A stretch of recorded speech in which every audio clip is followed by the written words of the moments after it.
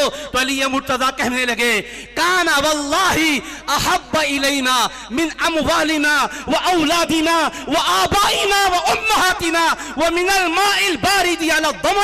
اے پوچھتے والوں, ہم داماد ہیں مصطفیٰ کے, ہم خاندان مصطفیٰ میں ہیں, مصطفیٰ علیہ السلام کو ہم کیسے چاہتے ہیں پوچھ رہے ہو تو سنو. قسم بخدا مصطفیٰ ہمارے مالوں سے زیادہ محبوب ہے ہمیں, ہماری اولاد سے زیادہ محبوب ہے ہمیں. مصطفیٰ ہمارے باپوں سے زیادہ محبوب ہے, ہماری ماؤں سے زیادہ محبوب ہے. پیاس کے موقع پر ٹھنڈے پانی سے زیادہ مصطفیٰ ہمیں محبوب ہے. بتا رہے ہیں ہماری بھی چاہت کو دیکھو, حبیب ہمیں چاہتے ہیں یہ تو دیکھ رہے ہیں, ان کا کرم ہے. ہم غلاموں کی چاہت کو بھی دیکھو, آقا نے داماد بنایا تو ہماری چاہت میں فرق نہیں آیا.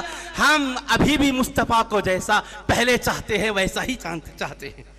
یعنی مکے میں جیسا ہم چاہتے تھے, مدینہ شریف میں داماد بننے کے بعد ہمارا رویہ بدلا نہیں ہے, ہمارا تیور بدلا نہیں ہے. ان کی شہزادی گھر میں آئی تو بھی ہم ان پر اپنے آپ کو قربان کر رہے ہیں.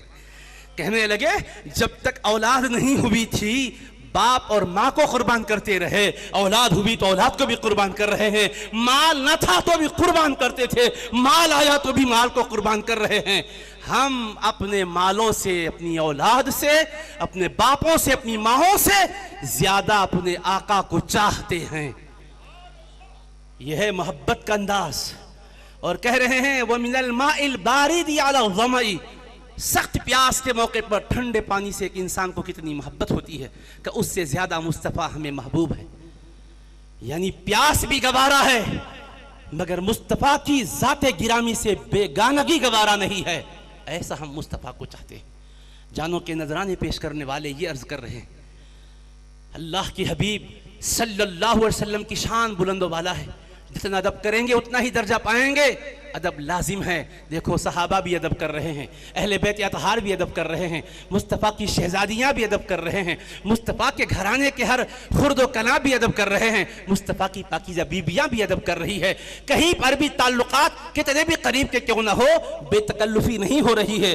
ادب کے حد پر سب لوگ ملحوظ رکھتے ہیں حد ادب, اور ادب کے ساتھ مصطفیٰ کی بارگاہ میں پیش آ رہے ہیں. تو دیکھو بڑوں سے بڑوں نے ادب کیا ہے تو ہمیں کتنا ادب نہیں کرنا چاہیے. حبیب پاک علم میں بھی بلند و بالا ہیں, حسن کے پیکر ہیں مصطفیٰ. آج ساری دنیا کے اندر حسن پر مر مٹنے والوں کی ایک لسٹ ہے. دنیا کے کسی بہادر کو دیکھتے ہیں لوگ کہتے ہیں کیا شجاعت کا پیکر ہے, دنیا میں کسی کے کوئی سخاوت کے پہلو کو دیکھتے ہیں تو دل دادا ہو جاتے ہیں. حضرت انس بن مالک کہتے ہیں رضی اللہ عنہ کانا رسول اللہ صلی اللہ علیہ وسلم احسن الناس وَأَجْوَدَ النَّاسِ وَأَشْجَعَ النَّاسِ, اللہ کے رسول ساری کائنات میں سب سے بڑھ کر حسن کے پیکر ہیں, ساری کائنات میں سب سے بڑھ کر سخاوت کرنے والے ہیں, اور ساری کائنات میں سب سے بڑھ کر شجاعت و بہادری کے پیکر ہیں. نبی کو صرف حسن کا پیکر ہی مت سمجھو, علم کا پیکر ہی مت سمجھو, نبی شجاعت و بہادری کے بھی پیکر ہیں. اچھے اچھوں کے جہاں دل دہل جاتے ہیں نبی پاک علیہ السلام کی شجاعت کی وہاں سے شان کا ظہور ہوتا ہے.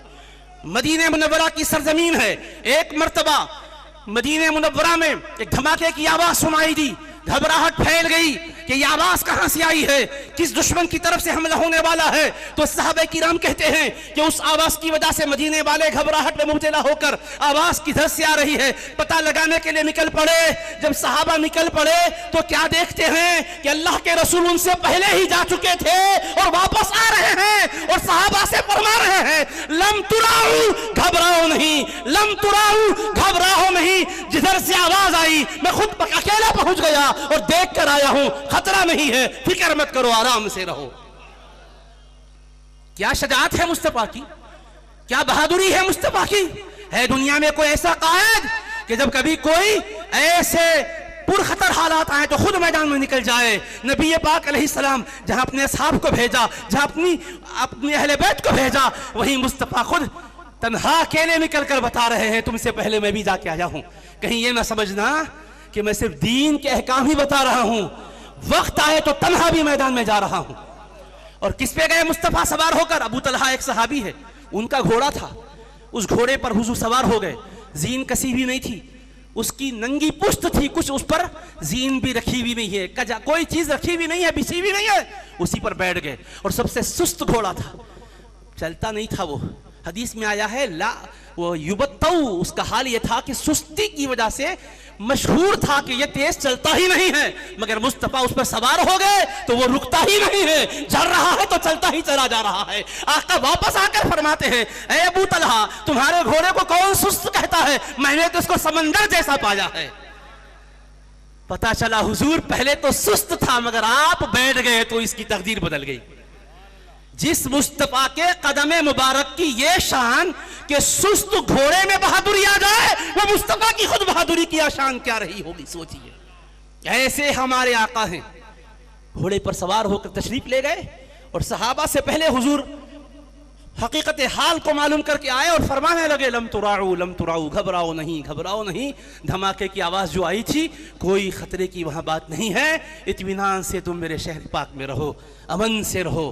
ایسے حبیب ہر چیز میں مصطفیٰ علیہ السلام اپنے پاکیزہ احوال سے امت کو روشنی دے رہے ہیں۔ اللہ سے دعا ہے کہ حبیب پاک علیہ السلام کا ادب کرنے والا ہمیں بنائے، آقا کی تعلیم پر چلنے والا بنائے، ہماری دنیا اور آخرت کو سنوار دے۔ اے اللہ تیرے حبیب پاک علیہ السلام کے ذکر مبارک کی برکتوں سے ہماری زندگیوں میں اے اللہ برکتیں عطا فرما۔ اے اللہ ہماری زندگیوں میں پاکیزگی عطا فرما۔ اے اللہ جو فلسطین کے مسلمانوں پر نازک وقت آیا ہوا ہے تو غیب سے مدد فرما۔ اے اللہ ان کے دست و بازو میں قوت عطا فرما۔ اے اللہ انہیں کامیابی و نصرت عطا فرما۔ اے اللہ ظالموں کو اے اللہ ہدایت دے، اگر ان کے نصیب میں ہدایت نہیں ہے تو مولا تو ان کے انجام کو پہنچا۔ اے اللہ قدس کی حفاظت فرما، بیت المقدس کی حفاظت فرما۔ اے اللہ تیرے محبوب پاک علیہ السلام کے صدقے طفیل جب تک ہمیں دنیا میں زندہ رکھ، اسلام پر عمل کی توفیق کے ساتھ زندہ رکھ، وقت خیر آئے تو مولا ایمان پر خاتمہ عطا فرما۔ خدایا بحق بنی فاطمہ کہ برقول ایمان کنم خاتمہ، اگر دعوتم رد کنی بر قبول، منو دست دامان اہل رسول، از طفیل خواجہ گانے نقشبند، کار دنیا عاقبت محمود باد، وصلی اللہ تعالی علی خیر خلقہ سیدنا محمد و آلہ و صحبہ اجمعین، والحمد للہ رب العالمین۔ حضرات کل اسی مقام پر بعد نماز عشاء عظیم الشان پیمانے پر نعتیہ محفل کا انعقاد عمل میں آ رہا ہے۔ عالی جناب سید احمد پاشا قادری صاحب معزز رکن اسمبلی مہمان خصوصی ہوں گے۔ آپ تمام حضرات سے کثیر تعداد میں کل بعد نماز عشاء شرکت کی خواہش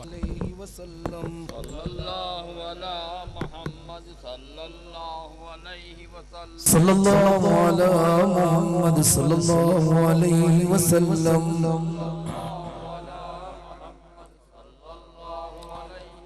صلی اللہ علی محمد صلی اللہ علیہ وسلم۔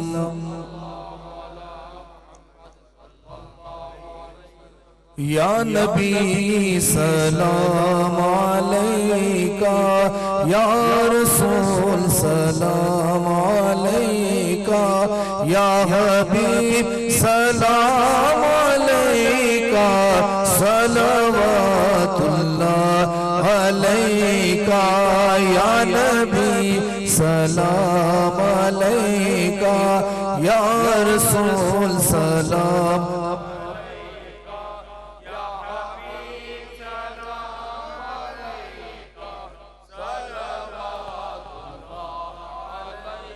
آپ کا تشریف لانا وقت بھی کتنا سہانا، جگمگا اٹھا زمانہ، جگمگا اٹھا زمانہ، پورے گاتی تھی ترانہ یا نبی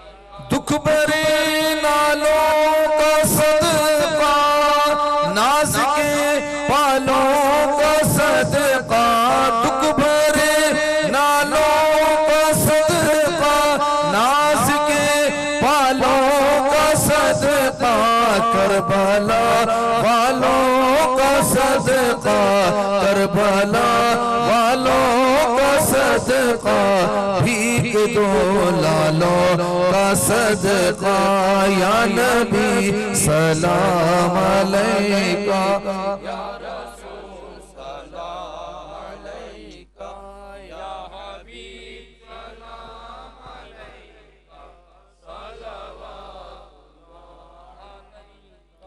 ربنا تقبل منا الفاتحة۔